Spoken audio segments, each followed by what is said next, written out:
Puji Tuhan, saya sampaikan selamat pagi dan salam sejahtera di dalam Tuhan kita Yesus Kristus. Haleluya. Bersyukur kita masih boleh bersekutu bersama-sama, baik secara tatap muka maupun online. Kita percaya bahwa Tuhan ada bersama-sama dengan kita. Kita diikat dan dipersatukan oleh pekerjaan Roh Kudus yang telah membaptis kita ke dalam tubuh Kristus. Jadi sekalipun kita ada yang berjauhan, tetapi kita satu di dalam Tuhan. Mari pagi ini kita akan membaca bersama-sama di dalam 1 Petrus pasal yang kedua, ayat 24 dan 25. 1 Petrus pasal 2, ayat 24 dan 25. Mari sama-sama kita berdiri.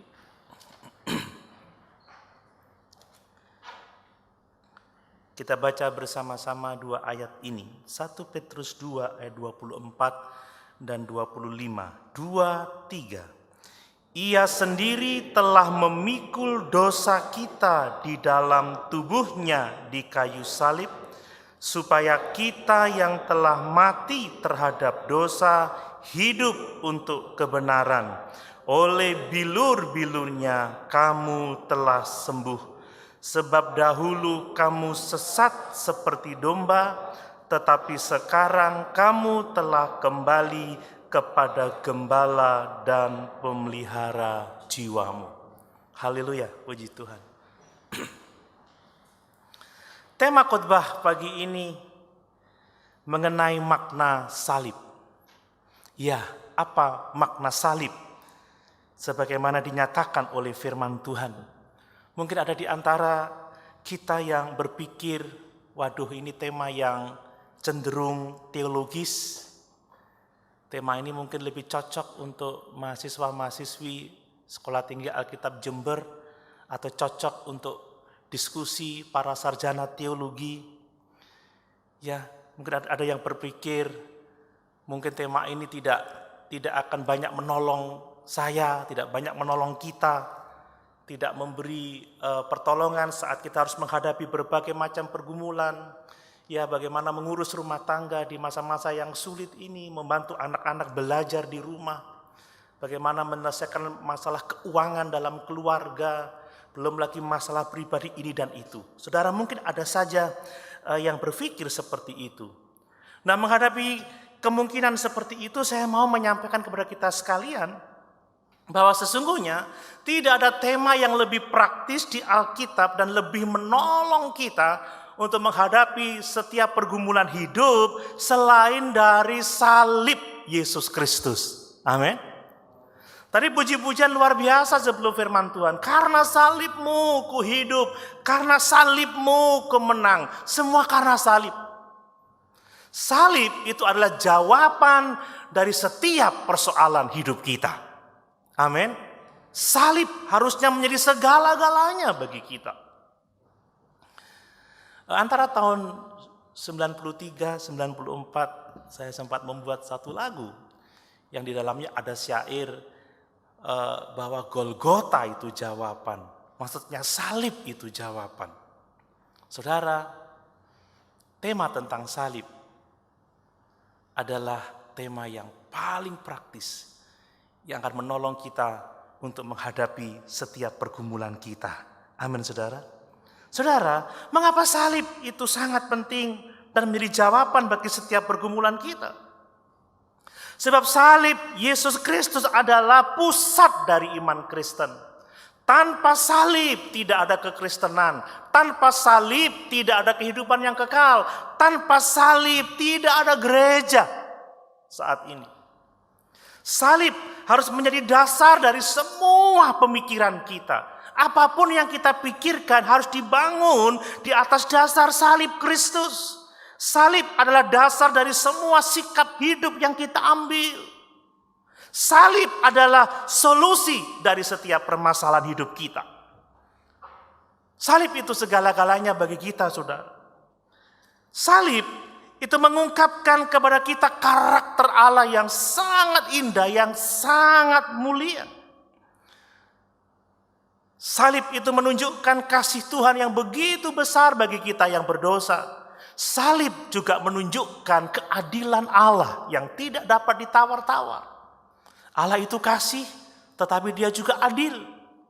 Dan pada saliblah kita melihat bagaimana kasih dan keadilan Allah itu bertemu secara sempurna. Sehingga dalam waktu yang bersamaan melalui salib, Allah itu mengasihi kita dengan kasih yang besar. Dan Allah bertindak adil kepada kita. Amin. Ini luar biasa indah, saudara. Itu sebabnya, saudara, kalau kita ingin menjadi anak-anak Tuhan yang mengasihi Tuhan dan bertumbuh di dalam kasih kepada Tuhan, kita harus sungguh-sungguh bertumbuh dalam pemahaman kita tentang salib. Kita harus dapat menghargai salib itu. Kenapa? Karena salib menunjukkan cinta Tuhan yang besar kepada kita. Semakin kita mengenali makna salib, semakin kita menghargai salib, semakin besar kasih kita kepada Tuhan. Amin. Salib mendorong kita untuk memberikan seluruh kehidupan kita kepada Tuhan. Ingat kata firman Tuhan, kita mengasihi Tuhan karena Tuhan terlebih dahulu mengasihi kita. Dan kenapa kita mengasihi dengan segenap hati, segenap jiwa, segenap kekuatan, segenap akal budi, segenap harta seperti yang dituntut pada hukum yang pertama itu. Karena Allah telah memberikan nyawanya bagi kita. Luar biasa salib itu, saudara. Kalau kita sungguh-sungguh ingin bertumbuh dalam kehidupan yang saleh, dalam pengertian kesalehan yang sejati, saudara, kesalehan yang sejati itu bicara soal kerendahan hati.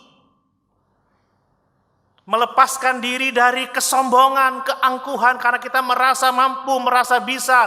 Kalau kita mau menjadi saleh dalam pengertian yang seperti itu, rendah hati dan hidup bergantung sepenuhnya kepada Tuhan, maka kita harus mengenal salib itu, saudara. Memahami salib Kristus, karena salib itu menghancurkan kesombongan manusia. Amin. Banyak orang yang berpikir dirinya baik, dirinya mampu, dirinya bisa menolong dirinya sendiri. Banyak orang yang berpikir tanpa Tuhan aku dapat hidup baik. Buktinya sampai sekarang tanpa Tuhan aku tidak bergereja pun, tidak percaya pun, aku masih bisa hidup dengan baik. Aku bisa berbuat amal dan itu menjamin keselamatanku. Kalau orang berpikir seperti itu, dia tidak akan mampu untuk mendekat kepada salib itu. Hanya orang-orang yang rendah hati karena salib mematahkan kesombongan kita. Salib mengatakan bahwa semuanya adalah kasih karunia Allah. Semuanya adalah anugerah Allah. Tidak ada satupun bagian kita atau andil kita dalam keselamatan kita. Paulus berkata di dalam Efesus pasal yang kedua. Sebab karena kasih karunia saja kita diselamatkan oleh iman. Itu bukan hasil usahamu, itu bukan hasil pekerjaanmu. Semuanya pemberian Allah. Ini kesalehan yang sejati. Orang yang saleh itu enggak sombong. Orang yang saleh enggak mengandalkan kekuatannya, usahanya. Orang yang saleh, dia selalu bergantung kepada Tuhan. Orang yang saleh itu nyanyinya seperti ini. Baik berlindung terus dalam cintanya Allah. Amin, saudara. Aku berserah. Aku berserah pada Yesus Juru Selamat. Aku berserah. Lagu senangnya ada. Gandol Gusti, gandol Gusti, kulongge gandol Gusti, mana sisa gandol Gusti, mana binga gandol Gusti, saben dinten kula terus gandol Gusti. Amin, saudara. Banyak orang yang justru melepaskan diri dari kasih karunia Allah, menjauhkan diri dari persekutuan, menjauhkan diri dari doa, menjauhkan diri dari ibadah. Orang-orang yang kesalehannya tidak sejati, saudara, yang tidak mengenal makna salib, bahwa keselamatan semuanya anugerah.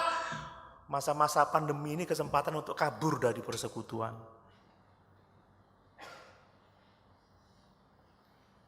Saudara, bersyukur kita bisa melaksanakan ibadah online, tapi itu tidak bisa menggantikan persekutuan yang sesungguhnya. Amin. Nggak bisa ganti, saudara. Ya. Tidak bisa suami istri itu berhubungan hanya dengan V-call. Nggak bisa. Kalau mau makan, Ma makan yuk. Pakai WA. Nggak pernah kontak. Tidak bisa menggantikan. Tapi itu memang kita butuhkan hari-hari ini. Tetapi itu tidak menggantikan persekutuan yang sesungguhnya dengan Tuhan. Amin. Persekutuan yang sesungguhnya dengan orang-orang percaya. Kalau orang yang salehnya sejati, ada kerinduan untuk terus membangun persekutuan dengan Tuhan. Membangun persekutuan dengan orang percaya. Karena itulah makna gereja yang sesungguhnya. Dan itu terlihat pada salib. Semuanya anugerah, semuanya kasih karunia Allah yang besar kepada kita. Salib juga kebutuhan praktis kita, menolong kita dalam setiap pergumulan. Kenapa, saudara? Sebab salib adalah tempat di mana semua sakit kita, penyakit kita, luka-luka kita akibat dosa dapat disembuhkan. Amin. Hanya salib yang bisa menyembuhkan luka-luka hidup kita. Sakit penyakit yang disebabkan akibat dosa, bukan sakit fisik, tetapi luka-luka yang disebabkan karena dosa, saudara. Kita tentunya tahu bagaimana dosa telah menyebabkan kita mengalami berbagai macam penderitaan. Dosa telah membuat kita melakukan berbagai macam kesalahan, bahkan kejahatan yang sangat memalukan, yang sangat menyedihkan. Dan ketika kita mengingat dosa-dosa kita di masa lalu, mengingat apa yang telah kita buat, kita mengalami penderitaan secara emosional. Tidak sering kita merasa malu karena dosa-dosa kita di masa lalu. Jarang kita sering malah merasa bersalah, kita cemas, kita depresi. Karena dosa-dosa yang kita buat di masa lalu yang sangat memalukan itu. Namun demikian dengan memandang kepada salib, dengan merenungkan salib di mana Yesus telah memikul dosa-dosa kita di dalam tubuhnya sendiri, itu akan menyembuhkan semua luka-luka batin itu. Saudara, orang akan masih mengingat apa yang saya buat beberapa tahun yang lalu. Orang-orang masih bisa tahu masa lalu saya, tetapi saya tidak malu lagi. Saya tidak lagi merasa bersalah, saya tidak lagi merasa takut, depresi, cemas. Karena saya melihat bahwa dosa-dosa saya telah dipakukan di dalam salib itu. Ini menyembuhkan kita, saudara. Ya, makanya orang Kristen harus sembuh, saudara. Sembuh dari luka-luka akibat dosa. Salib memberikan penghiburan dan kekuatan di saat kita mengalami penderitaan. Bayangkan, saudara, anak manusia yang tidak berdosa, yang tidak mengenal dosa, yang tidak berbuat dosa, dia memikul, dia mengalami penderitaan yang sangat besar di kayu salib. Dan itu karena kita, itu menghibur kita, itu menguatkan kita, itu membalut hati kita.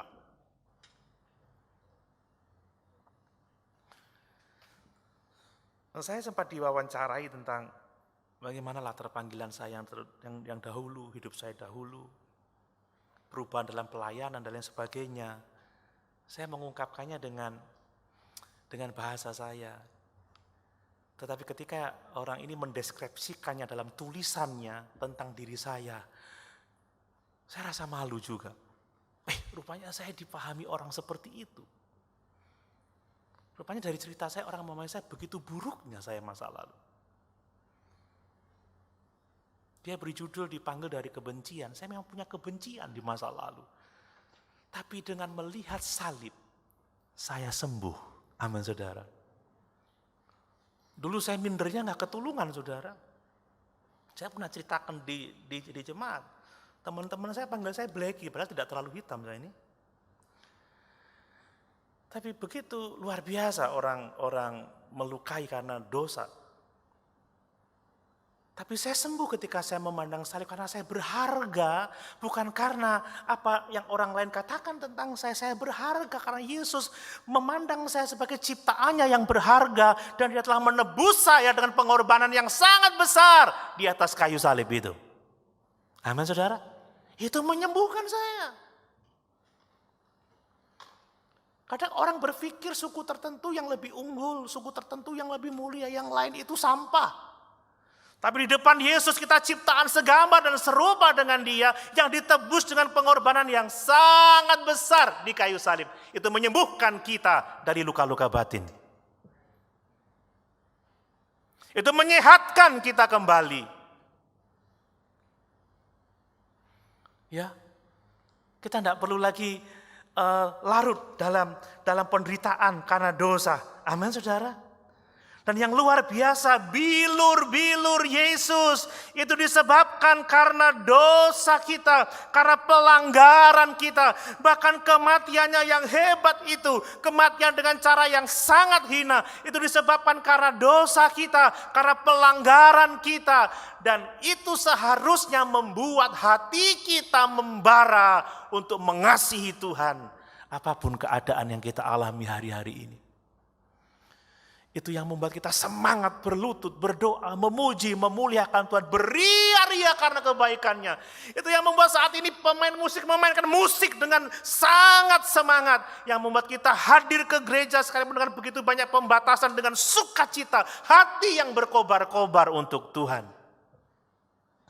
Orang yang gak kenal salib, saudara, yang gak melihat kasih Tuhan dan keadilan Tuhan di dalam salib, yang gak melihat kuasa penyembuhan atas dosanya, orang itu tidak akan dapat memiliki hati yang membara untuk Tuhan.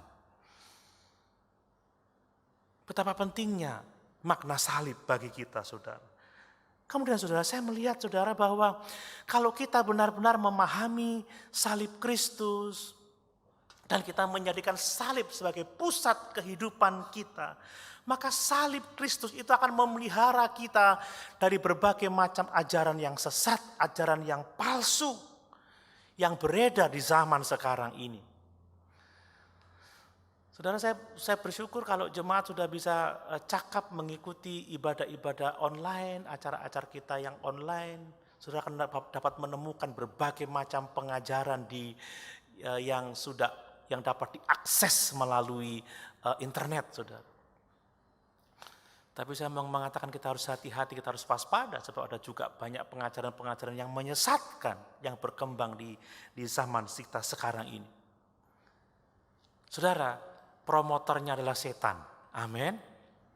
Dan yang diserang itu adalah salib, saudara. Berita tentang salib, makanya kenapa pada waktu doa pelayanan perjamuan saya sampaikan senang sekali kalau kita bisa melaksanakan perjamuan kudus selama 1 bulan berturut-turut, karena kita memberitakan salib. Kita memberitakan kematian Tuhan bagi kita. Amin. Itu luar biasa. Itu indah. Kenapa, saudara? Karena setan itu membenci salib. Setan itu membenci makna salib. Dan setan berusaha menutup mata orang percaya dari mengenal makna salib yang sesungguhnya. Kenapa setan begitu membenci salib? Karena pada salib itu dia melihat kekalahannya sendiri. Amin. Pada salib setan melihat kehancurannya sendiri. Pada salib dia melihat lautan api yang menyala-nyala yang menjadi bagian bagi mereka itu. Makanya setan akan mencoba membuat manusia tidak memahami makna salib yang sesungguhnya. Supaya salib tidak dipahami maknanya, tidak dipercayai, tidak ditaati, dan menggagalkan tujuan Allah yang dilakukannya melalui kematiannya di atas kayu salib. Saudara, setiap ajaran sesat, ajaran yang palsu, dengan cara tertentu coba melemahkan makna salib. Tetapi coba membangun ego manusia, membangun kepercayaan diri manusia, membangun usaha manusia. Kamu bisa, kamu dapat, kamu mampu, kamu tidak perlu yang lain, kamu sendiri bisa. Humanisme, saudara. Alah, kamu bisa. Tanpa salib kamu bisa, kamu mampu, kamu tidak perlu bergantung sama yang lain, kamu sanggup, kamu cakap. Wah, itu setan, saudara. Ya, setan berusaha meyakinkan manusia bahwa kita bukanlah orang berdosa yang akan menerima penghukuman Allah. Dan kalau kita dapat diyakinkan bahwa kita bukan orang berdosa yang tidak harus menerima penghukuman Allah, maka kita tidak perlu Yesus yang tersalib itu. Kita nggak perlu datang pada salib itu. Kita bukan manusia berdosa kok. Ya, ini yang mau dihancurkan dari diri kita. Supaya kita merasa diri mampu, merasa diri hebat, kuat. Kita nggak membutuhkan salib itu. Merasa kalau kita sudah bisa berbagi sesuatu, menolong orang itu sudah segala-galanya. No. Itu buah dari keselamatan yang dikerjakan Tuhan di atas kayu salib dan oleh iman kita kepadanya. Amin. Bukan dari situ keselamatan kita. Bukan. Salib. Setan mau mengaburkan itu, saudara. Ya, kalau setan dapat meyakinkan kita bahwa kita tidak harus bertobat setiap hari, tidak harus datang pada salib itu, maka kita tidak akan mau mendekat pada salib, tidak mau belajar memahami salib, tidak perlu masuk lebih dalam untuk memahami kematian dan kebangkitan Tuhan. Kita nggak akan nyanyi lagi, ku datang pada salib itu, ku ingat cintanya Tuhanku, biar ku jatuh pada salibnya, sana ku dapat ampun dosa. Amin, saudara. Hati-hati. Setan berusaha kita untuk tidak memahami makna salib. Dan kita bersyukur, saudara. 1 Petrus pasal 2 ayat 24 dan 25 ini mengajar kepada kita bahwa hanya melalui salib, bahwa hanya melalui kematian Kristus di kayu salib, kita yang percaya kepadanya, kita yang berbalik kepadanya, dibebaskan dari hukum dosa maupun dari kuasa dosa. Amin. Kita dibebaskan dari hukum dosa dan kuasa dosa hanya melalui kematian Kristus di atas kayu salib. Makanya kenapa kita harus mengenal betul makna salib, supaya kita tidak ditipu oleh pengajaran-pengajaran palsu, supaya kita tidak disesatkan, supaya kita mengalami kesembuhan dari luka-luka akibat dosa, supaya kita mendapatkan jawaban dari setiap persoalan hidup kita. Amin. Nah, saudara, mengenai jawaban dari setiap persoalan hidup kita, saudara, saya mau mengingatkan kembali bahwa semua masalah yang kita hadapi itu semuanya berasal dari dosa. Masalah apa saja. Masalah apa saja. Saudara, kalau tanpa dosa, kalau Adam dan Hawa tidak jatuh dalam dosa, nggak ada persoalan-persoalan yang seperti kita hadapi sekarang ini, nggak ada. Semua masalah yang kita hadapi itu berasal dari dosa. Dari dosa kita sendiri, ataupun dari dosa orang lain kepada kita. Kadang karena pelanggaran kita, karena kecerobohan kita jatuh dalam berbagai-bagai macam penderitaan. Kadang karena kesalahan orang lain terhadap kita jatuh dalam berbagai-bagai macam penderitaan. Semuanya akibat dosa. Bahkan persoalan kita juga disebabkan karena apa? Karena dunia yang sudah berdosa ini. Ya, kita sudah hidup baik-baik, kita mengendarai kendaraan dengan baik, di jalan dengan baik, tapi orang nyelonong.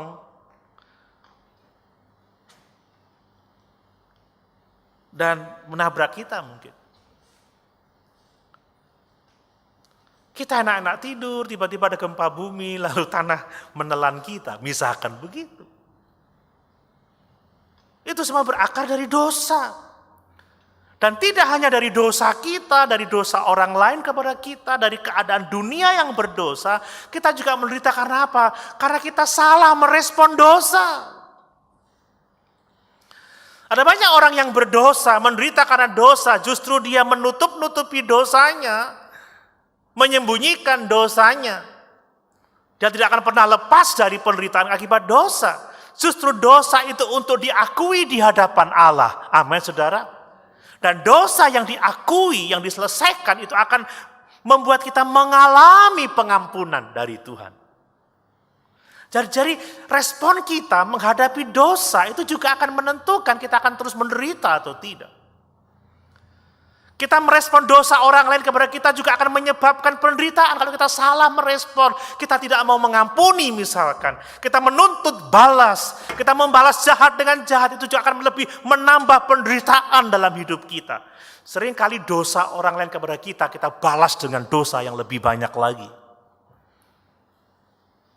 Makanya beberapa minggu yang lalu kita belajar, Yesus tidak pernah membalas caci maki dengan caci maki. Amin, saudara. Nggak membalas jahat dengan jahat. Cara kita merespon juga membuat kita tetap menderita. Dengan demikian apa yang dapat kita katakan? Saliblah jawaban dari setiap persoalan hidup kita. Amin. Salib jawabannya, saudara.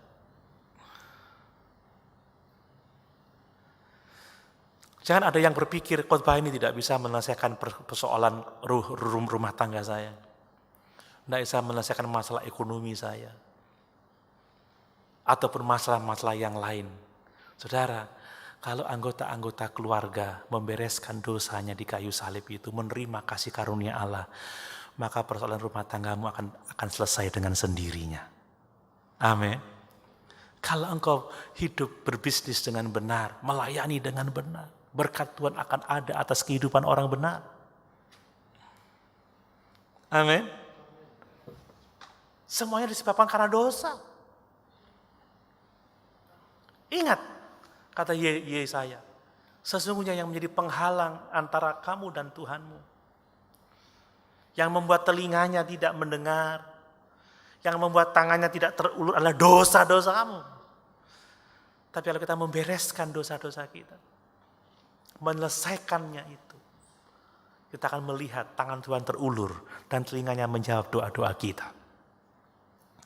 Kita masih ingat pujian lama itu. Kalau ku hidup suci, tidak turut dunia, ku tahu Tuhan pasti buka jalan. Amin. Mungkin kau dalam keadaan yang sukar hari-hari ini. Mungkin orang bilang kita terpuruk. Jangan takut, saudara. 5 ekor burung pipit dijual 2 duit. Dipelihara oleh Tuhan. Tak satu pun tidak diperhatikan oleh Tuhan. Apalagi kita yang sekamar dan serupa dengan dia. Saudara, jumlah rambut kita aja terhitung. Jadi kalau saya agak botak sedikit begini, sudah dihitung oleh Tuhan. Memang sedikit dibuat jarang. Supaya saya nggak maniso, saudara. Nyadari kalau sudah tua. Amin. Tuhan pasti memelihara kita. Asal kita punya hubungan yang intim dengan Tuhan, kita akan melihat ada solusi demi solusi untuk setiap persoalan hidup kita. Mari kita menjadikan salib yang adalah pusat dari iman Kristen menjadi pusat hidup kita. Amin. Saudara, pagi ini saya hanya akan menyampaikan 1 poin saja. Yang pertama dari teks ini kita belajar, saudara, bahwa melalui kematian Kristus di salib, kita yang percaya kepadanya, kita yang berbalik kepadanya, kita pertama-tama dibebaskan dari hukuman dosa. Wow, haleluya. Kita sudah dibebaskan dari hukuman dosa. Itu sebabnya Paulus berkata di dalam Roma pasal 8 ayat 1, tidak ada penghukuman bagi mereka yang percaya kepada Yesus Kristus Tuhan itu. Amin. Tidak ada penghukuman bagi kita yang percaya. Bagaimana kita bisa tahu ini? Coba kita lihat lagi ayat yang kedua. 24 bagian pertama, ia sendiri telah memikul dosa kita di dalam tubuhnya di kayu salib. Kita dibebaskan dari hukuman dosa sebab Yesus sendiri, Dia telah memikul dosa kita, telah menanggung hukuman dosa kita di dalam tubuhnya di kayu salib. Saudara, pahami ini, hayati ini, terima ini. Dan lakukan dalam kehidupan sehari-hari bahwa kita sudah dibebaskan dari hukuman dosa itu. Tidak ada lagi hukuman bagi orang yang percaya kepada Yesus. Kita benar-benar merdeka. Amin, saudara. Enggak perlu lagi ada takut, cemas, khawatir, bimbang. Enggak usah malu lagi dengan apa yang kita kerjakan di masa lalu. Tinggalkan itu semua. Seperti kata Paulus, aku melupakan semua yang ada di belakangku, serta mengarahkan hidupku pada yang di hadapanku. Amin, saudara. Kadang iblis menuduh kita, oh Doni sudah jadi pendeta. Kael yang disik kaya apa? Ada lagu rock itu. Yang lalu biarkan berlalu. Amin, saudara. Hidup itu hari ini, saudara. Bukan masa lalu. Dan masa depan kita juga ditentukan oleh hidup kita hari ini. Jadi jangan mau hidup dibebani dengan masa lalu lagi. Dan jangan membangga-banggakan masa lalumu yang hebat-hebat itu. Sebab kalau hari ini engkau tidak bersama-sama dengan Tuhan, engkau kehilangan segala-galanya. Kalau hari ini engkau tidak ada di dalam Tuhan, besok tidak ada masa depan bagi kita. Hidup itu hari ini. Dan hari ini kalau kita datang kepada Yesus, percaya kepadanya, berbalik kepadanya, kita dibebaskan dari hukuman dosa. Saya mau menjabarkan sedikit tentang bagian ini. Sudah perhatikan bahwa Ia sendiri telah memikul dosa kita di dalam tubuhnya di kayu salib. Saudara, kata ini memiliki makna yang sangat hebat. Saya berpikir bahwa ketika Petrus menulis kayu salib, dia pasti menunjuk dalam Ulangan pasal 21 ayat 22 sampai 23 yang mengatakan bahwa orang yang bersalah atau penjahat itu hukumannya itu digantung di tiang kayu, saudara. Itu sebabnya dituliskan di dalam Ulangan 21 ayat 22 sampai 23 bahwa seorang yang digantung itu terkutuk oleh Allah. Sesungguhnya kitalah yang harus digantung di kayu itu. Amin, saudara. Kita yang terkutuk karena dosa. Tapi Yesus menggantikan kita. Dari ayat ini kita bisa tahu bahwa dengan digantungnya Yesus di kayu salib, Dia telah menjadi kutuk untuk penyelamatan kita. Kata Paulus, Dia yang tidak berdosa dijadikan berdosa karena kita, supaya oleh kematiannya kita menerima kehidupan yang kekal. Jadi kata digantung di salib itu, di kayu salib itu menunjukkan bahwa itu adalah hukuman bagi orang-orang durhaka. Hukuman bagi orang-orang yang jahat. Terkutuk orang yang digantung di tiang kayu itu. Dan Paulus juga mengatakan hal yang sama di dalam Galatia pasal 3 ayat 13. Coba kita lihat itu. Galatia 3 ayat 13. Kristus telah menebus kita dari kutuk hukum Taurat dengan jalan menjadi kutuk karena kita, sebab ada tertulis, terkutuklah orang yang digantung pada kayu salib. Jadi Paulus dan Petrus yang mengatakan bahwa Kristus menerima hukuman kita di dalam dirinya sebagai pengganti hukuman yang seharusnya kita terima. Dan itu yang menyebabkan kita dibebaskan dari hukuman dosa.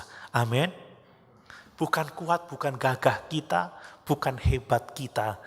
Tapi semua karena pekerjaan Kristus di atas kayu salib.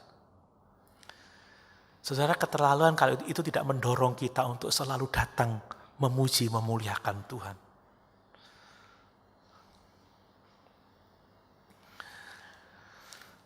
Saya pernah membaca buku tentang penderitaan Yesus di kayu salib.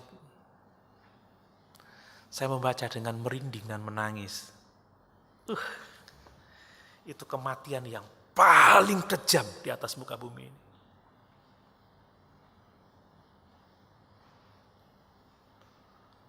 Kemarin saya sempatkan untuk sedikit jogging dengan memakai kaos kaki yang keliru sehingga ada luka sedikit di bagian kaki bawah saya. Itu membuat saya terpincang-pincang seperti anjing yang kakinya terpukul. Bayangkan dia memikul salib dengan pukulan cambuk yang luar biasa. Saya tidak tahu luka di kakinya, luka di tubuhnya. Kalau itu tidak menggetarkan hati kita dan tidak menggerakkan kita untuk menyanyi untuk dengan sungguh-sungguh, untuk berdoa dengan sungguh-sungguh, untuk melayani dengan sungguh-sungguh. Mungkin hati kita hati nurani kita telah menjadi tumpul, saudara. Kita bisa berkumpul seperti ini sebagai anak-anak Allah semua karena salib. Amin, saudara. Ini yang membebaskan kita dari dosa. Dan coba simak lagi. Ketika Petrus mengatakan bahwa Kristus menanggung dosa kita. Ini menunjuk pada Yesaya pasal 53 ayat 12. Coba kita lihat. Yesaya 53 ayat 12.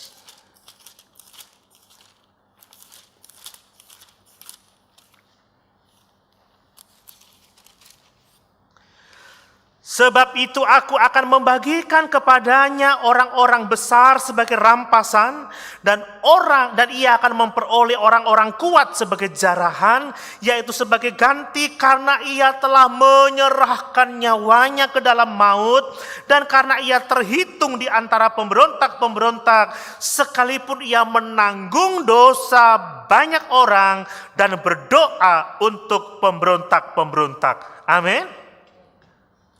Dari situ kita melihat bahwa kekudusan dan keadilan Allah itu menuntut dosa dihukum, menuntut kita disalibkan, menuntut dosa diganjar dengan penghukuman yang berat.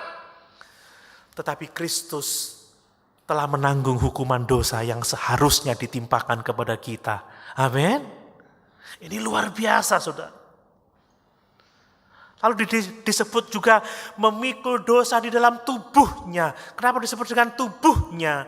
Kita didorong untuk mengingat bahwa sebagai manusia berdosa, kita harus ditebus oleh manusia yang sempurna, saudara.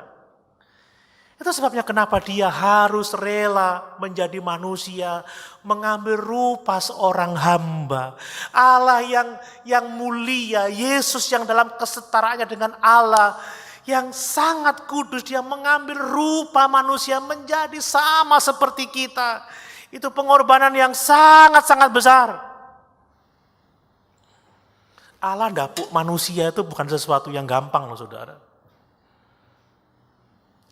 Tidak hanya macak melarat, tetapi dia menjadi melarat karena kita. Jadi anak tukang kayu.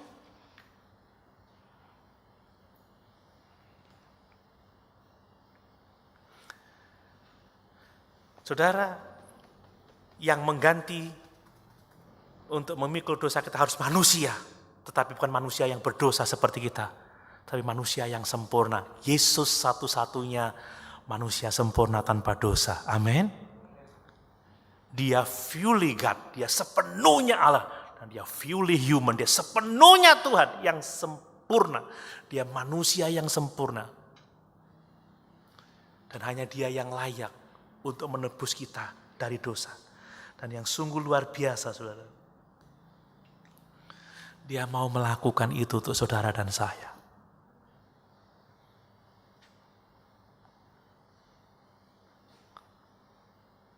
Seharusnya itu menyentuh kita untuk datang kepadanya. Amin, saudara. Kemudian, bahwa Allah mengutus Kristus untuk menanggung dosa kita, artinya apa? Allah itu tidak memandang ringan dosa. Allah itu enggak melakukan pembiaran terhadap dosa-dosa yang dibuat oleh manusia. Atau dapat saya katakan Allah itu tidak mengabaikan dosa.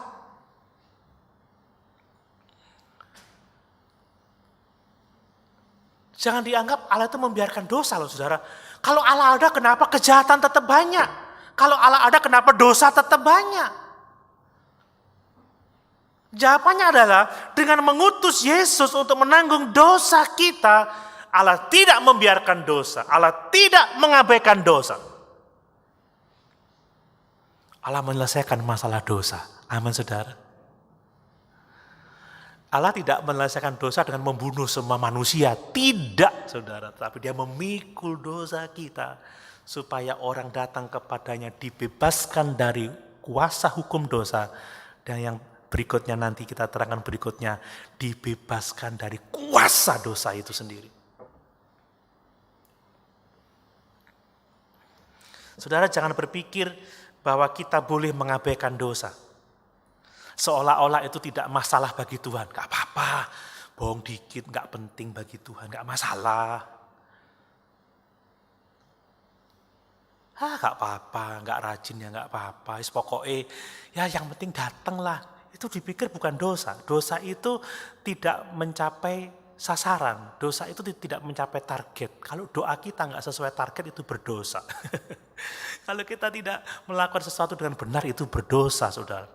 Jangan berpikir bahwa, tidak apa-apa, Tuhan pasti mengabaikan dosa kita, kok dia sudah mati di atas kayu salib untuk kita. Tapi dengan jelas Alkitab berkata semua dosa akan dihukum, akan dihakimi. Entah dosa itu ada pada kita dan kita harus memikulnya sendiri, atau entah dosa itu kita telah serahkan kepada Yesus karena kita percaya kepadanya. Setiap dosa tidak pernah diabaikan oleh Tuhan. Makanya ada perkataan begini, kalau kita berbuat dosa lagi, kita menyalibkan Kristus yang kedua kali. Karena dia harus memikulnya bagi kita.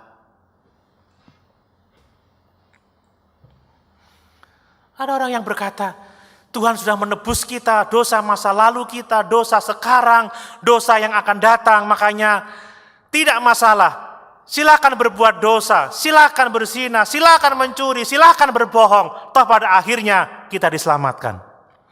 Orang yang seperti ini tidak tahu bahwa Allah tidak pernah membiarkan dosa. Dosa akan dihukum, amin saudara. Dosa akan dihakimi. Entahkah dosa itu ada pada kita, atau entahkah dosa itu sudah dipikul Yesus di atas kayu salib. Jangan sampai kita menyalibkan Tuhan untuk kesekian kalinya. Karena kita tidak berhenti berbuat dosa. Amin saudara. Banyak orang dengan pikiran yang salah seperti itu. Mari saudara kita bersyukur pagi ini. Dengan tubuh dan darahnya. Dengan perjamuan suci ini. Sembuhlah dari segala luka-luka akibat dosa. Amin. Jangan lagi engkau takut, cemas, malu, stres, depresi karena apa yang kita buat di masa lalu. Iblis boleh menuduh kita, orang boleh mengatakan apa-apa tentang kita, tentang masa lalu kita. Tapi katakan, Yesus sudah memikul dosa kita di kayu salib. Yesus sudah mengampuni saya. Amin. Dan melalui salib Kristus, saudara, alami penyelesaian setiap persoalan kita. Suami-suami, istri-istri, anak-anak, orang tua berbalik kepada Tuhan. Terima Yesus dengan sungguh-sungguh. Kau akan melihat pemulihan dalam keluargamu. Ada dosa dalam kehidupanmu. Selesaikan, akui, engkau akan mengalami berkat yang luar biasa dari Tuhan. Sebab dia berjanji, aku sekali-kali tidak pernah meninggalkan engkau. Aku sekali-kali tidak pernah membiarkan engkau. Yang membuat tangan Tuhan tidak terulur dan telinganya tidak mendengar karena dosa. Selesaikan pada salib itu. Amin. Dan mari kita bersyukur. Kita memiliki hati yang membara untuk mengasihi Tuhan. Dan mari kita hidup dengan terus bergantung kepadanya. Sama-sama kita berdiri.